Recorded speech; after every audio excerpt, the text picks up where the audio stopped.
Open 5 banking apps and try and tell them apart. All got the big friendly numbers, the rounded cards, a little burst of confetti because you behave like a functioning adult and move 20 quid in savings. Somewhere, it's almost certainly an illustration trying incredibly hard to convince you money's actually quite fun. 10 years ago, this was challenger bank stuff. Now, even the bank your parents still insist on using has quietly decided it ought to be a bit more playful, which is a very odd thing to happen in banking when you think about it.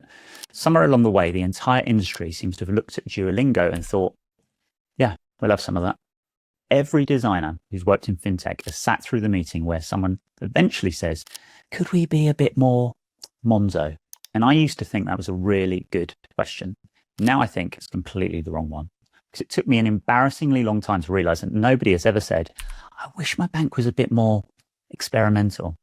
Nobody wants a thrilling new interpretation of a current account. They just want that tiny feeling of, good, I know where everything is. Which sounds blindingly obvious now I've said it out loud, but apparently I needed about 15 years in design before it properly clicked. People forgive an ugly bank. They do not forgive a confusing one. I think designers, like me, have this slightly unfortunate habit of assuming everyone else is as bored as we are.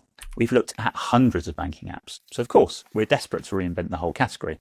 The customer, meanwhile, has probably opened exactly one banking app today, is mostly hoping they can find their balance without feeling slightly stupid. We get excited by originality. Businesses get excited by trust. Customers just want to instinctively know where to tap. So when the stakeholder says, can we make it look a bit more like a bank? It's very easy to hear, can we make it a bit more boring? That's not usually what they're saying. What they actually mean is, can we make it obvious what this is before someone gets nervous and closes the app? Annoyingly, that's quite a good reason. And this is the bit I wish somebody had explained to me years ago. I spent a long time thinking we were arguing about colors and typefaces and rounded corners, when actually we were arguing about trust, risk, and recognition. Design just happened to be the language the argument was taking place in. That completely changed how I thought about design because every designer wants to make the category defining case study, which is completely understandable. There just aren't enough categories for everyone. Most of the time, the job isn't inventing a whole new language, it's understanding the one that's already there and figuring out which bits are carrying trust and which bits are just habit.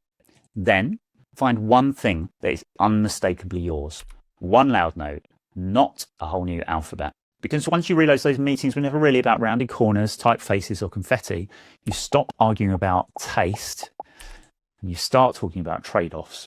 And somewhere around that point, people stop seeing you as the person who makes things look nice and start seeing you as someone who understands the business.